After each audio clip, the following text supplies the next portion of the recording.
est-ce que vous aviez une seule fois, avant le 3 décembre 2009, mis pied au camp de Kaléa? Non, je n'ai jamais été là-bas. Vous n'aviez donc jamais été au camp de Kaléa? Oui. Donc tout ce qui s'y passait, vous n'étiez pas au courant? Je n'étais jamais au courant. Vous n'avez jamais donc été associé à ce qui se passait au camp de Kaléa, c'est ça? Oui. Alors, on a suivi le passage de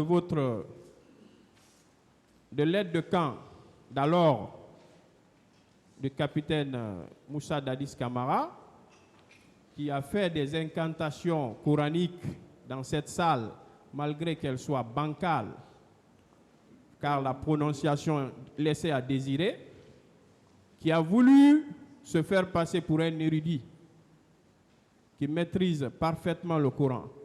Vous, mon colonel, le connaissant depuis son enfance, vous l'avez connu en tant que sage ou fervent musulman? Vous l'avez connu dans ce sens?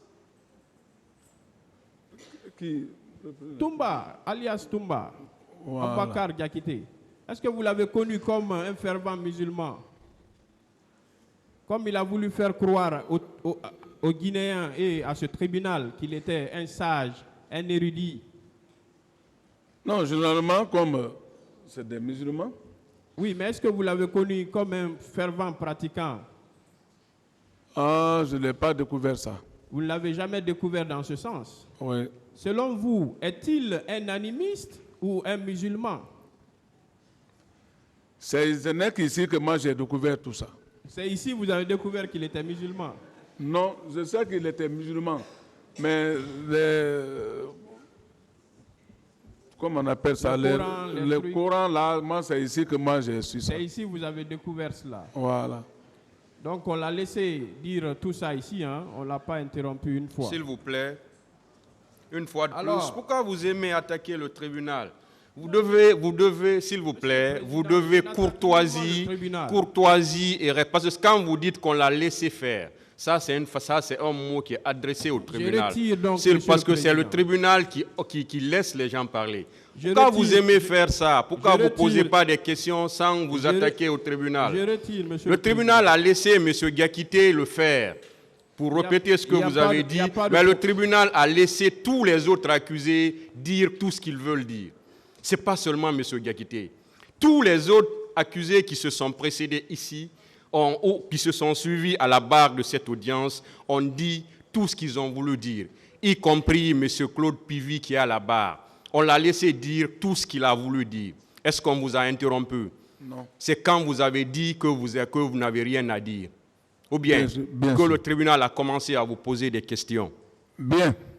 Arrêtez de vous attaquer. Je pense que même dans la loi 014, Merci, même dans la loi 014, c'est en bonne position que tous les avocats doivent courtoisie au tribunal. C'est ce qui doit être. Nous devons Donc, des termes à l'encontre du tribunal, ça, le tribunal, je le répète encore, ce tribunal n'est pas un adversaire à une partie. Ce n'est pas un adversaire. Mettez le tribunal, une fois de plus, en dehors de tout ça. Posez des questions, aidez-le. Si vous voulez aider le tribunal, posez des questions qui vont dans le sens de la manifestation de la vérité. Ça, c'est pour toutes les parties. C'est là vous devez aider le tribunal. Parce que toutes les parties qui sont là, tous les acteurs de ce procès doivent concourir à la manifestation de la vérité. C'est ce qui doit être. Mais ce tribunal n'est pas un adversaire à quelqu'un. Vous devez arrêter cela. Quand on vous donne la parole pour poser des questions, posez des questions. Mais mettez le tribunal en dehors de ça. Vous aimez trop attaquer le tribunal. On ne sait pas pourquoi. Voilà. Donc, posez des questions, s'il vous plaît. Merci, Monsieur le Président. Toutes mes excuses si cela a irrité la sensibilité de votre auguste Posez des questions. tribunal. Merci, Monsieur le Président. Je continue donc. Mon colonel. Oui.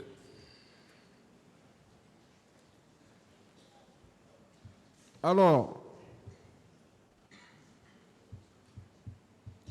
est-ce que vos éléments portaient des signes distinctifs de ceux des autres militaires? Non.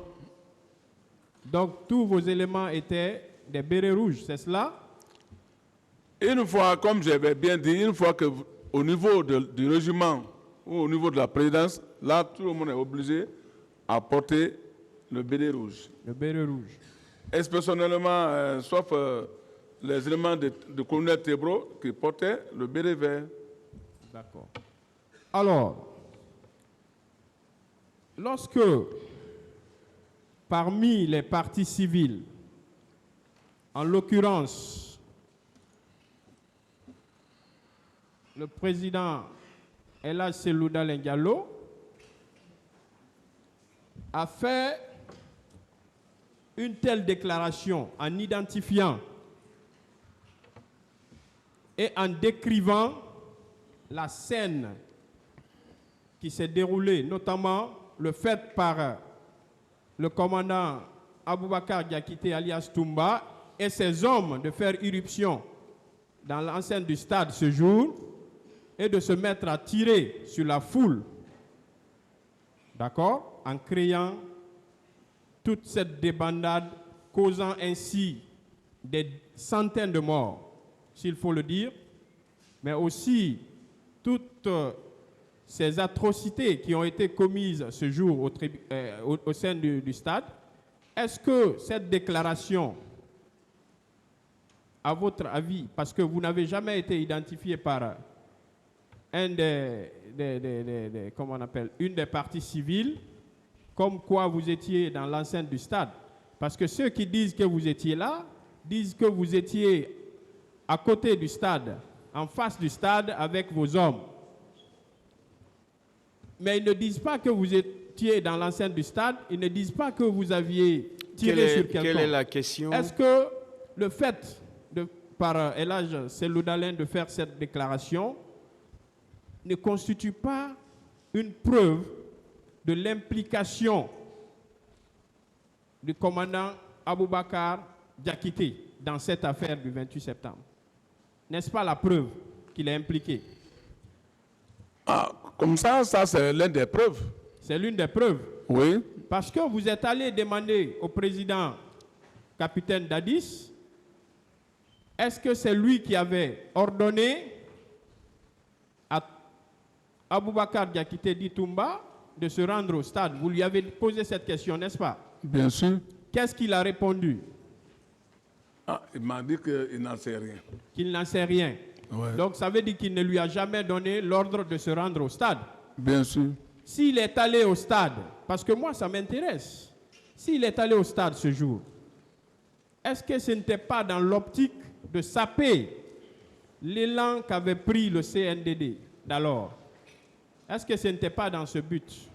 Je ne parlerai pas de complot, mais est-ce que ce n'était pas dans le but de saper ce que vous aviez entamé comme réforme, comme projet de développement dans ce pays? Ce n'était pas dans ce but, selon vous? Effectivement, c'est pour cela que j'ai demandé que s'il y a eu des militaires qui sont partis là-bas, c'est pour salir notre élan. C'était pour salir donc votre élan. Voilà. C'était donc pour vous retirer le pouvoir, en quelque sorte, c'est ça? Absolument. Parce que lorsque vous dites ici que vous étiez dans l'optique de protéger le pouvoir du capitaine Dadis, est-ce que vouloir protéger le pouvoir du capitaine Dadis constitue une faute en tant que soldat? Ce n'est pas une faute. Ce n'est pas une faute. Oui. N'aviez-vous pas protégé le pouvoir du général Lansana Conté lorsqu'il était presque à l'agonie? Vous l'aviez fait. On a toujours protégé comme ça, Voilà. les différents chefs d'État. Et pendant les 11 dernières années également, n'est-ce pas, vous l'avez fait? Je l'ai toujours fait. Merci. Alors, donc par rapport toujours aux déclarations du capitaine, du commandant Aboubakar Diakité dit Toumba, lorsqu'il dit dans cette salle qu'il voyait des anges dans cette salle, est-ce que selon vous, un être humain, fut-il surhumain, a la possibilité de percevoir un ange avec ses yeux? Est-ce que cela est possible? Ça, c'est pas possible. N'est-ce pas la preuve, encore une fois, qu'il est un spécialiste en enfumage? N'est-ce pas la preuve qu'il est un spécialiste en manipulation? Vous êtes d'accord avec moi que cela est une preuve de la manipulation humaine? Je suis d'accord avec vous. Parce que, sauf par extraordinaire, Dieu, dans toutes les religions, dit que l'être humain ne peut pas voir un ange. Ça, c'est clair.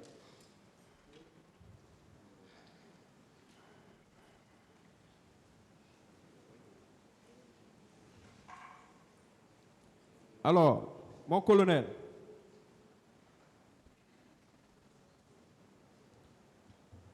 vous savez qu'on vous accuse ici de séquestration, hein? Vous le savez? Je sais. On est allé jusqu'à se constituer témoin dans cette salle en disant qu'on a assisté à l'interrogatoire musclé de mon grand-père, Feu Doura Chérif, dans votre bureau. Est-ce que cela est vrai?